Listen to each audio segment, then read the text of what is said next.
What is up, watch friends? Welcome to another episode of Talking Timepieces with Tony. I'm Tony, and it's Friday, so happy Friday. I hope everyone had a great week and are looking forward to the weekend. I do have more glare than usual in my glasses. I don't know why, but if I take my glasses off, which I would prefer, then I can't read the questions. So apologies. But today I am wearing my Zenith Chronomaster Open. Absolute sick watch. I do have this on a gray rubber strap. The company gave it to me, asked me to do a review on it a while ago, which I did. I can't remember how long ago that was, quite some time. What's the name of the strap company? I can't read it. Never mind. Anyway, it's Friday, so we do the Q&A. For those of you who don't know, on every Friday we do the Q&A. And if you'd like to participate, all you have to do is leave your question in the comment section below. It's a lot of fun. We've been doing it for a few years and love the questions, love interacting with you guys. Also, I appreciate everyone who's been interested in my art. And I'm doing some new art. I keep doing new art, but it's watch art. And it's featuring Jean-Claude, who's a watch ghost, who's like a protector. And so it's just a whole theme, really, and there's just not a lot of watch art that's out there. But anyway, that being said, let's get on with the questions, the Q&A. First question comes from Alex Starts Photography. Hello, Tony. As every week, thanks for Friday videos. It's always top notch. Thanks, man. I appreciate that. I'm thinking of buying an all-rounder watch next. A watch I can wear for hiking, swimming, and pretty much everything else. I stumbled across the Marathon GSAR 41mm large divers automatic by chance. What do you think of it? Is it robust enough? The movement is a Sellita SW200-1 with Inca Block shock absorber. Of course, it's not as refined as my other watches, but it would suit me perfectly for certain activities. Thanks, Tony. Yeah, I mean, it caught your attention. So yeah, Sellita, when people talk about Sellita, and I've talked about Sellita movements too, they're absolutely workhorse movements. They're basically an ETA 2824-2 is what they really are, but it's by Sellita. So that's what it's based off of. Very robust, very reliable. The price point of those watches, I think, is like $1,700, I think. So, and you got a 42mm case. You have 30 meters of water resistance, or I'm sorry, 300 meters of water resistance. So that's 1,000 feet. It has that shock absorber. It does have gas tritium tubes. It also has a screw down crown. The only thing that I always get concerned about with those gas tritium tubes is I question the longevity of those. Luminox says they're like 25 to 30 years. And I had a pretty large Luminox collection at one point. I've got two broken ones over on my table over there that have just been sitting there. And the tubes, they don't last really all that long. But, maybe they're using a different one. There's something more refined about them that they're getting those really long life, tubes out of them. But I think that's what they have in them. I'm not 100% sure, but from what I remember, they had the tritium gas tubes. Yeah, absolute robust watch. Great everyday beater, man. So congratulations if you pick it up, and let us know if you get it. Next one, EHL97. Got the call / text for a Pistachio OP41. Nice. It's a pretty hard watch to get, man. About fell out of my chair. Yeah, I would have too. Immediately went and picked it up. Great AD experience. Love the matte finish and the brushed bracelet. It's my first OP and now I'm hooked. Which color dial should I request next in the OP? In the 41. Blue, beige, pink, or lavender? Which do you like? By the way, she said I got her first call for their first Pistachio 41 because I requested it minutes after Rolex announced the new models at Watches and Wonders. Maybe there is a wait list at some ADs. Thanks. Yeah, there is a wait list at some ADs. Some ADs do have that where they put your name down and you sign your name or whatever it is and they just go down the list. I've heard of that. Others, they take your name and whatever and level of importance, so to speak. But yeah, and for me, I mean, I haven't seen the Pistachio in person. I have tried on the blue, the matte blue, and I used to have the Sunray blue. But the matte blue is gorgeous, man. That watch is sick. Beige is pretty cool too. Yeah, so I would go with either the blue or the beige. And best of luck, dude. That's pretty awesome. Frank Capolino. Hey, Frank. The guy who asked me more questions than anyone I've ever known. Well, I don't know you, but you know what I mean. He's just, anyway, thank you for your questions, man. Hello, Tony. Is the artwork on the wall in the background of your videos all of your artwork? Well, I own it. It's not mine that I painted. I don't hang up my stuff. But no, I mean, you got like right there is when Borders Books were around. If anyone remembers Borders Books, I did an autograph signing and performance. I did multiple Borders of Books. I did like a Borders Books tour. You do the autograph signing and you play. Right above that is basically a gold record. I was nominated for a Hawaiian Grammy on that one, and then that's a poster that I was on when I was touring Hawaii. That piece there is original artwork for one of my singles. I didn't do it. It was another artist. That's the magazine I was in with, what's her name on the cover? I can't remember. Anyway, that is a promotional poster for my record, Another Rainy Day, which was a flamenco fusion record. That is Paco de Lucia. That is Scott Weiland. That's a Salvador Dali print. That's an original art piece that Jamie, my fiance, made for me on our 6-month anniversary, I believe. This is Paco de Lucia. That's a Salvador Dali signed lithograph, and I have 12 of those actually going around my apartment. Those are originals. So yeah, thanks, man. Appreciate your question. This one actually, it doesn't even say who it came from. It's if you recognize that turkey there. Good day, Tony. He must be from Australia or New Zealand. My first question was the first question you answered on your first episode of Question Time. Wow, that's awesome, man. I think, and it made me happy, so thank you for the good start to that day. Well, you're welcome, and thank you for asking and sticking around for as long as you have. I finally have a second set of questions for you. Did you wear watches on your right arm before you started playing stringed instruments? Or did playing them influence what arm you wore your watch on? Do other folks in your family wear them on their less preferred arms as well, or is it simply the crowns that digging into the wrist? I've always worn my watch on my right hand from as long as I can remember wearing watches, and I've worn watches since I was a little kid. So I don't know. As far as anyone in my family, I have no clue. I don't really have too much contact with that, and except for my little sister. I believe she wears hers on her right wrist. My fiance Jamie did wear her watch on her left wrist, but now she wears it on her right wrist. So I'm not sure why, but she does, and fair enough. That's cool. And so yeah, there you have it, man. I don't know. It's a left hand thing, I think, being left-handed primarily. Well, I don't even know. But thanks for your question, dude. Wayo Mims 5733. Hey Tony, love the channel. Thanks, man. I love that you love the channel. I listen on rides home after work in Mexico. My question is over the OP41 134-300. I separated and purchased in the US the green dial one, but I had access to the Med Blue one. I can see from videos you like the Tiffany, of course, but my question is how you feel about the green versus the Med Blue. I think from previous videos you've had the green one before. I separated without trying on. I know that's not recommended, but I don't want to go to AD in Mexico and waste people's time. Trying on when I have the contact at the USAD. Well, the green one's awesome. Yeah, I love the green one. I still have it. I just don't wear it. That, it's in my bank. The blue, I'm sorry, man. I'm just kind of, but my question is how you feel about the green versus the medium blue. I prefer the green, man. The blue, are you talking about the Sunray blue? Yeah, if anything, I would go with, I prefer the green. I appreciate your question, man.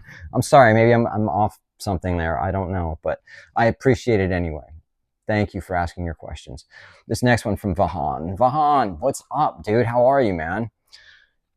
One of my longtime viewers, man, and comments all the time. So I really appreciate that, dude. And it was great meeting you at my show. I've said that before, so awesome. Happy Friday, Tony. Great Q&A as always. Thank you, dude. Congrats to our watch friend who got the call for the Sprite. Exactly, right? I love it when our viewers get the call for their watches. wear it in good health. I saw a post on Instagram about the Cartier 42mm Balon Bleu black with a fabric strap. The watch is completely black with the red seconds hand. Such a beautiful piece. Have you seen this before? Curious because there aren't too many for sale when I searched for it. What are your thoughts on this piece in general? Have a great weekend. Yeah, I don't know. The diamond light coating on those watches, you know, I'm not a huge fan of black case watches. Black dials, of course, are okay. I haven't seen that one, but I did find one. I think it's the one. I'll put a picture of it up. But um, yeah, it's a nice looking watch, man. I wouldn't buy it. I had a Balon Bleu 36mm, solid 18 karat white gold. Beautiful dial, beautiful watch.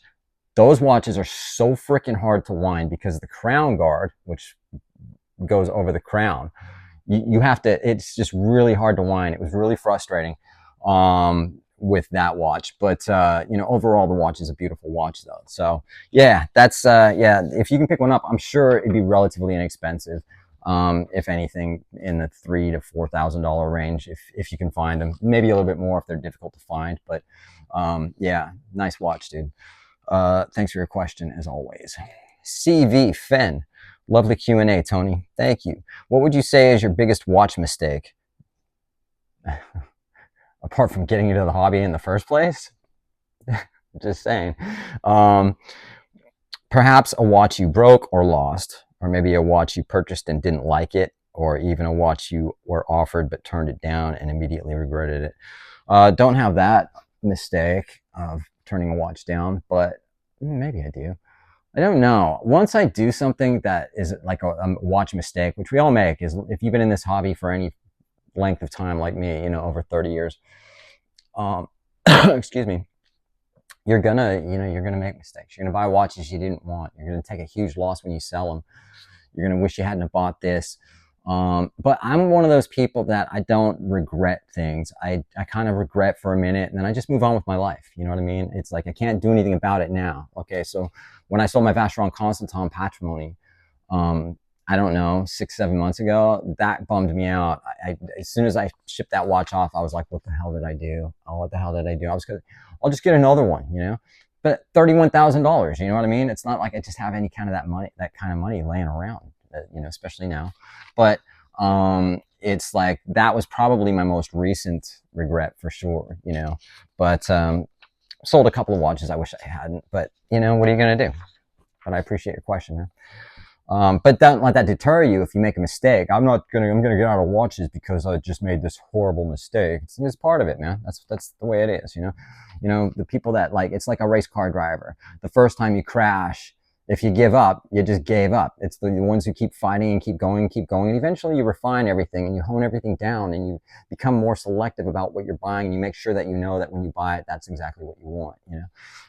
And that's kind of where I'm at, you know? So yeah, but thanks for your question. Sooner, SJB.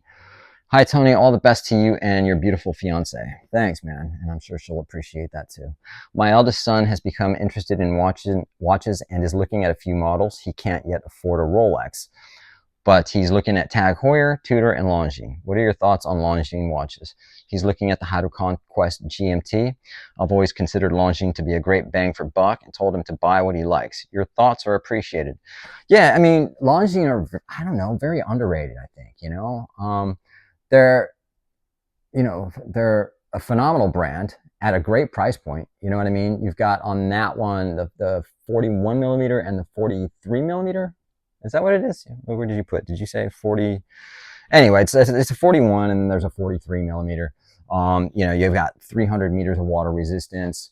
Another great beater watch, you know, and if it's his first watch, you know, and he's young, I mean, he should enjoy it and just love it. It's like, you know, there's nothing like getting your first luxury watch. And best of luck to him, best of luck to you. Let us know how it goes. Thank you, man.